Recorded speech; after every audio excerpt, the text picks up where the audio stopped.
Hoje nós viemos visitar o Dr. Carlo Ville, ele que é o nosso oftalmologista, né, que a gente sempre está escalando para saber as novidades e conhecer um pouco mais dos nossos olhos. Pois é, a gente já falou várias vezes sobre aquela cirurgia de tirar o óculos, você deixar o seu óculos de lado. Mas, gente, tudo começa pelo começo. Parece redundante, mas é assim mesmo, né, Carlos? Tudo bem? Tudo bem, como é que vocês estão? Obrigada por nos receber aqui também, né? Eu agradeço, né, o convite sempre aí, né? E assim, então, a gente hoje vai falar um pouquinho do que é uma consulta oftalmológica, porque tem gente que às vezes vem aqui a primeira vez com 40 anos de idade. Não acredito isso, sério? O certo hoje em dia é assim, a criança nasceu, já faz uma consulta para ver se tem alguma coisa, porque a prevenção ainda é o melhor remédio, né?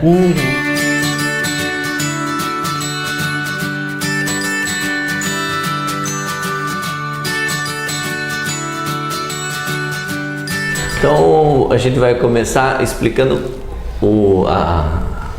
como funciona uma consulta. Então, na consulta, primeiro de tudo a gente vê quanto a pessoa está enxergando, tanto de longe quanto de perto, né? E um olho separado do outro, porque normalmente as pessoas que só enxergam bem de um olho, elas não percebem isso, a não ser que já tenha por acaso tampado o outro. Tem muita gente que vem assim já adulta e não sabe que só enxerga bem de um olho, porque a gente com os dois olhos abertos, a pessoa que só enxerga de um olho às vezes não percebe que só está enxergando de um. Entendi. Então esse teste é feito um olho separado do outro, e às vezes a gente usa os dois olhos juntos para ver como é que está a visão no geral. Depois de feita essa medição, a gente tem um aparelho lá fora que faz uma pré-medida, digamos, do grau da pessoa, ou a gente consegue um aparelho que passa um facho de luz no fundo do olho, e com isso a gente também faz a mesma coisa que aquele aparelho lá de fora faz. Então isso a gente faz nas crianças que não conseguem passar lá, ou em situações que a gente não tem o aparelho, às vezes está fazendo um exame num lugar mais afastado que não tem esse equipamento, a gente consegue fazer com isso. Eu vou falar primeiro da lâmpada de fenda aqui. Ô Carlos, deixa eu só te fazer uma outra pergunta.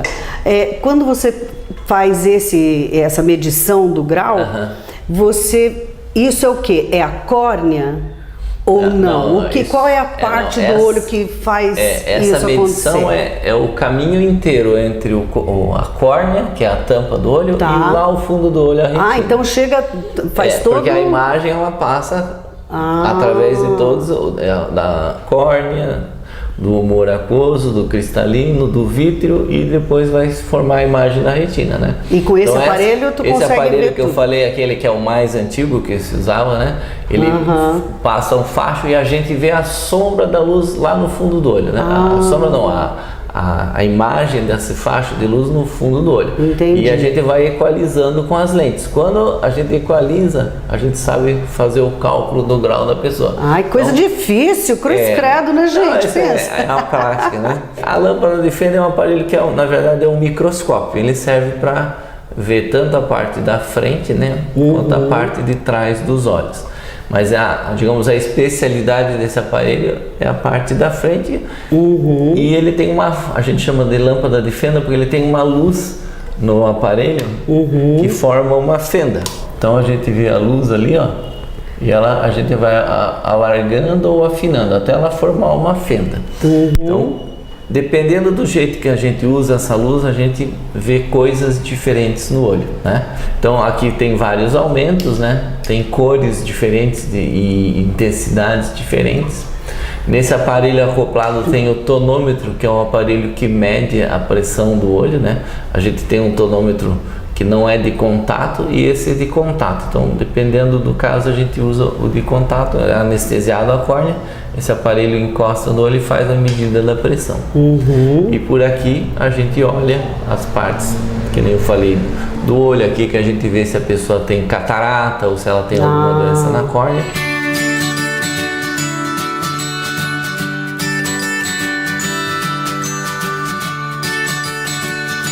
E esse daqui?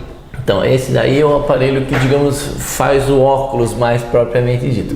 É um conjunto de lentes Essas aqui são todas lentes. São todas lentes. Cada lente funciona por uma coisa diferente.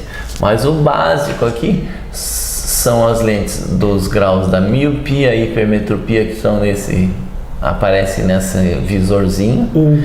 Nesse aqui é o astigmatismo, porque o astigmatismo ele tem um eixo, uma posição. O grau da miopia, se você pegar uma lente de miopia ou hipermetropia e girar, não muda nada. A do astigmatismo, ela distorce a imagem, então ela tem que estar na posição certa. Por isso que quem tem astigmatismo enxerga a imagem distorcida. Exatamente. E daí esse aparelho, ele, além do grau, ele tem a posição da lente, né?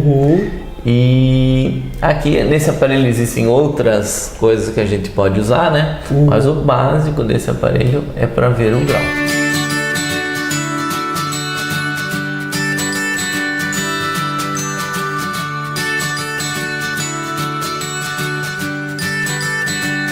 Então, um detalhe do exame dos óculos é que a gente geralmente aqui na clínica a gente examina antes de dilatar a pupila, porque o nosso cristalino ele funciona, ele tem um mecanismo de acomodar o grau, né? Então às vezes uma pessoa que tem 4 graus de hipermetropia quando está dilatada vai ter 1 ou 2 sem dilatar. Entendi. Então para a gente ter uma certeza do conforto maior, a gente faz isso antes de dilatar. Daí a pessoa, depois de a gente averiguar o grau, como é que está a câmara anterior, a pressão, ela vai dilatar a pupila. E todo mundo pergunta o que é dilatar a pupila. Pois é, eu ia te perguntar isso, porque é a parte pior de vir numa consulta oftalmológica, né? Dilatar a pupila, na verdade, ele faz duas coisas diferentes. Um é dilatar, que é aumentar o tamanho da pupila.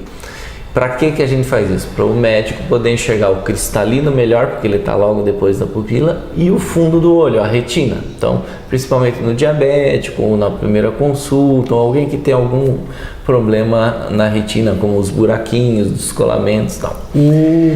E a outra coisa que a dilatação faz é paralisar o músculo que dá o foco do olho. Por isso que embaça a gente não consegue ver. E esse músculo, por exemplo, uma pessoa que enxerga bem de longe, esse músculo já está relaxado, né? Uma pessoa que não tem grau.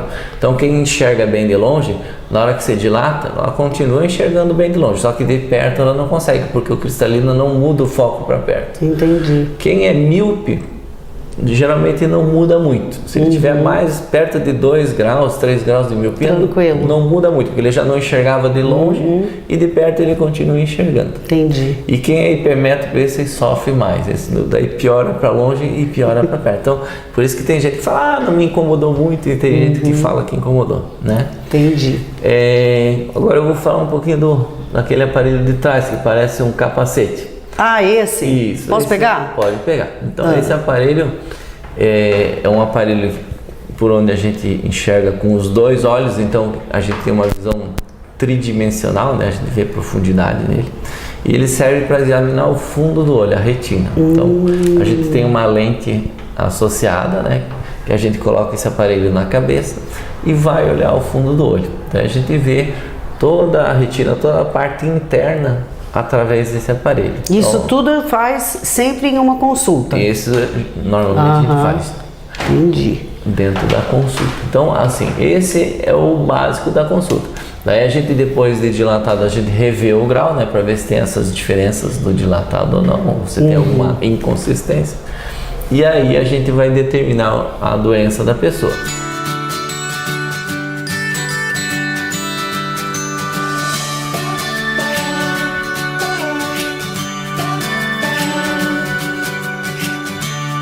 Eu vou pedir para você, para uma próxima vez, mostrar uns outros aparelhos aí que vão, digamos assim, digamos que eu falei para você que você tem uma catarata. Quem tem a catarata, o que a gente faz, além desse aparelho que visualiza a catarata, o que mais que é feito antes de fazer uma cirurgia de catarata ou uma cirurgia refrativa, né, um laser para tirar os óculos, ou qualquer tipo de cirurgia. Eu vou tentar explicar devagarinho de uma maneira simples, né? Vou achar bem legal, porque a tecnologia nessa área, principalmente da oftalmologia, toda a área da medicina, né? Mas é um outro mundo, né, Carlos? Porque a gente vê que vocês investem muito em aparelhagem, né? E para nós, pacientes, é uma segurança importante, né? Saber que tá tudo certo, né? Tá enxergando tudo lá dentro, né? Porque a gente só vê, aliás, a gente não vê, porque a doença dos olhos realmente não tem como, tem algum sintoma, né? O sintoma eu não enxergo, né? Realmente a oftalmologia é uma das áreas que mais se investe, né? Em claro que tem tecnologia, várias áreas, tipo a radiologia, tem um tomógrafo, uma coisa, são aparelhos de alto custo, né? Urologia também tem, mas a oftalmo tem muitos aparelhos, né? caros, né? Então... Legal. Mas legal. Obrigado. Vou te agradecer também. Falamos junto. Tá bom. Olha, gente, foi um prazer estar aqui no consultório do Dr. Carlo Willi, mostrando para vocês o começo de tudo. A gente fala tanto em cirurgia, né, de laser, que você é uma das suas paixões, né? Mas a gente quis também mostrar esse começo que... Gente, tem gente que vem em oftalmologista com 40 anos, 50 anos. Não, pode parar. A prevenção ainda é o melhor remédio, né, Carlos? Então, a partir de que ano que a criança pode vir? Nasceu, já vem. Né? Sério? Então tá bom, combinado. É isso, gente. Vamos ficando por aqui, então, com mais um quadro de saúde. Eu conversei com o Dr. Carlo Willi, o nosso querido oftalmologista, que esclarece todas essas dúvidas e tem maior disponibilidade em bater esse papo com a gente, com você, com o nosso telespectador. Continue nos mandando, enviando as suas questões, as suas dúvidas, que a gente vai procurar o profissional competente dentro da área para conversar com vocês.